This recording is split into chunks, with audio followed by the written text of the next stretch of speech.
ইবাদতের স্বাদ নষ্ট হয়ে যায় চোখের জুনার কারণে। কিসের কারণে?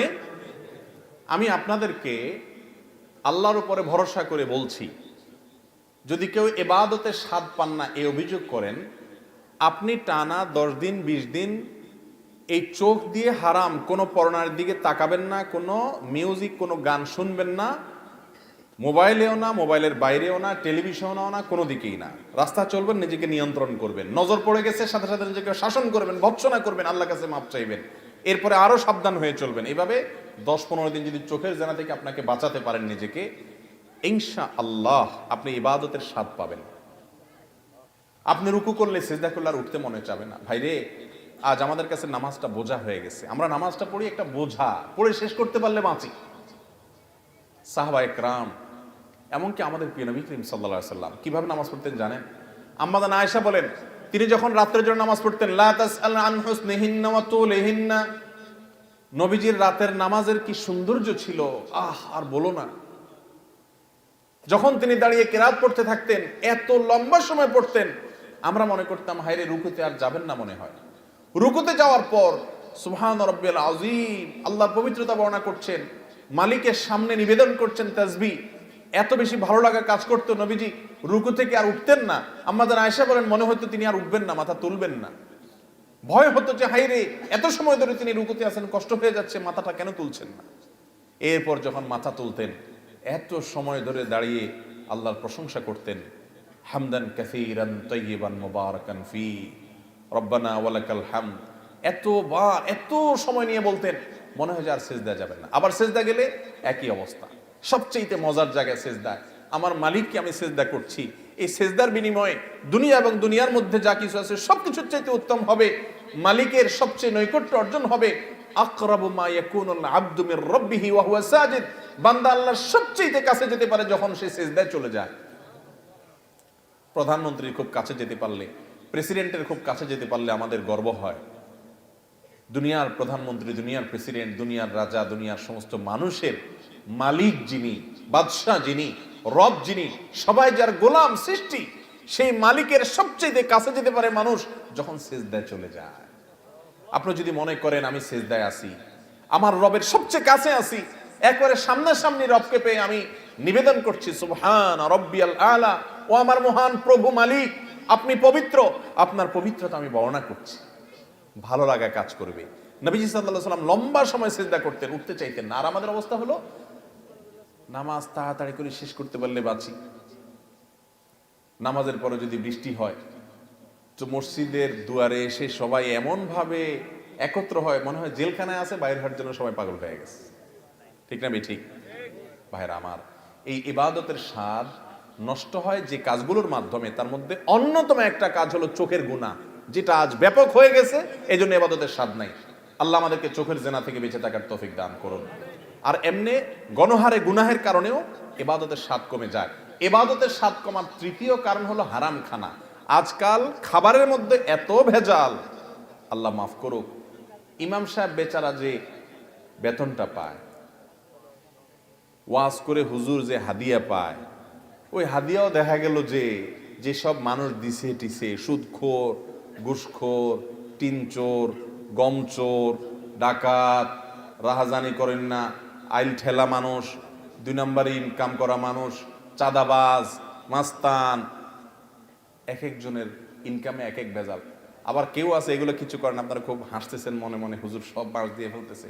আপনি নিজেও যে বাঁশ খাওয়ার লোক, আপনি বোনের হক দেন নাই, ফুফুর হক দেন নাই বাপের সম্পত্তিতে, তাহলে আপনিও হারামখোর, আমিও হারামখোর হয়ে যাব যদি এই কাজ করি। ঠিক না আমি ঠিক? এই হারাম খাওয়ার কারণে ইবাদতের স্বাদ পাওয়া যায় না। 3টা জিনিস বললাম, চোখের জেনা থেকে বাঁচা, সকল গুনাহ থেকে বাঁচার চেষ্টাটা করতে থাকা, আর বিশেষভাবে আমি যা খাবো উপার্জন করব এটা যেন হারাম না হয়, এই দিকটা চেষ্টা করা। এই 3টা কাজ করেন, আল্লাহর কসম ইবাদতের স্বাদ এমন পাবেন, আপনাকে ইবাদত থেকে গুলি করে কেউ সরাতে পারবে না।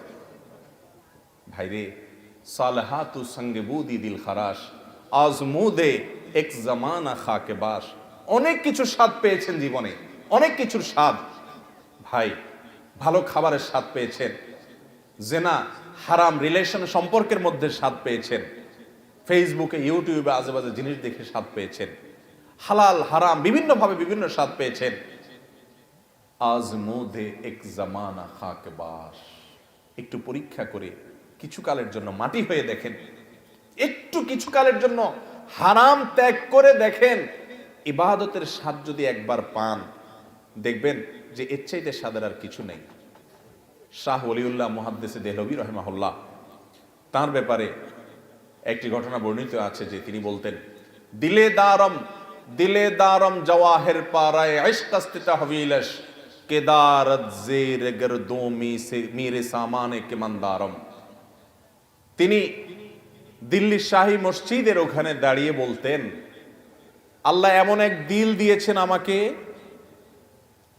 এই অন্তরের চতুর্পাশ দিয়ে বড় বড় রাজা বাদশাদের রাজত্ব, এগুলো ঘুরঘুর করে ঘুরতে থাকে কিন্তু ভেতরে ঢোকার চান্স পায় না। এর মানে বুঝছেন? মনে করেন একজন আপনার বাড়ির পাশে 2 নম্বর টাকা দিয়ে আঙ্গুল ফুলে কলা গাছ হয়ে গেছে, আছে না না এরকম? আপনার বাপেও খোঁচায়, মায়েও খোঁচায়, আপনার নিজের কাছেও খারাপ লাগে যে আমি কি করলাম। হ্যাঁ, আরেকজন হারাম রিলেশন করে 2টা-4টা সম্পর্ক করে ফেলছে, আপনার কোনো হারাম রিলেশন না, আপনি মনে করতেছেন হারে আমি দুনিয়ার এই ভোগ উপভোগ থেকে নিজেকে দূরে সরিয়ে রাখলাম। তো তিনি বলেছেন আমার অন্তরে এগুলার লোভ, মোহ, পদ, টাকা পয়সা, অমুকে রাজনীতি করতে করতে বিশাল নেতা হয়ে গেছে, এখন তার দেখে কে আর পয়সা ক্ষমতা, কিন্তু আমি তো সেই জায়গায় পড়ে ঢুকলাম। মনের মধ্যে এগুলো ঢুকতে চেষ্টা করে, এগুলার বড়ত্ব মনের ভিতরে ঢুকলে তখন আস্তে আস্তে সেগুলো করতে মনে চায়। তো তিনি বলেছেন এগুলো সব আমার মনের চতুর্পাশ দিয়ে ঢুকে কিন্তু ঢুকতে পারে না, কারণ কেদারত জের গরদোমি রেসামানে কামান ধারম।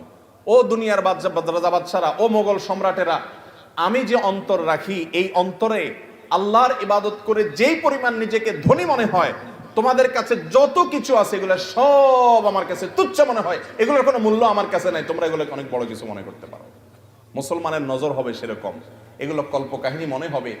এক সময় আল্লাহর নেককার বান্দারা পৃথিবীতে যারা ছিলেন তাদের কাছে এগুলোই মনে হতো। সাহাবা একরাম, বড় বড় সম্রাটদের মাথার উপরের মুকুট স্বর্ণ দিয়ে তৈরি, মসজিদে নববীর সামনে এনে রাখা হয়েছে। ইবাদতের স্বাদ পাওয়ার আগে, ইসলাম গ্রহণ করার আগে যারা একটু ওটের পানি পান করানোকে কেন্দ্র করে শতাব্দীকে শতাব্দী যুগ যুগ ধরে যুদ্ধ করে বেড়াতো, তুচ্ছ জিনিসের জন্য লড়াই করত, সেই মানুষগুলো ওই মুকুটকে, সম্রাটের সেই সোনা খচিত মুকুটকে পাও দিয়া উষ্ঠা মারে লাথি মারতে মারতে চলে যায়। এগুলো তাদের অন্তরে প্রবেশ করতে পারে না, এগুলো তাদেরকে কোনো অবস্থাতে দুর্বল করতে পারে না। ও ভাই, ইবাদতের স্বাদ যদি একবার পেয়ে যান, আল্লাহর কসম পৃথিবীর সব কিছু আপনার কাছে তুচ্ছ হবে, সততা নীতি আদর্শ আপনার কাছে বড় হবে। আল্লাহ আমাদেরকে ইবাদতের স্বাদ পাওয়ার তৌফিক দান করুন। তাহলে 3 কাজ করতে হবে, চোখের জেনা থেকে বাঁচতে হবে, সকল গুনাহ থেকে বাঁচার বিশেষ চেষ্টা থাকতে হবে, আর হারাম খানা থেকে বাঁচার চেষ্টা করতে হবে। আল্লাহ আমাদের তৌফিক দান করুন।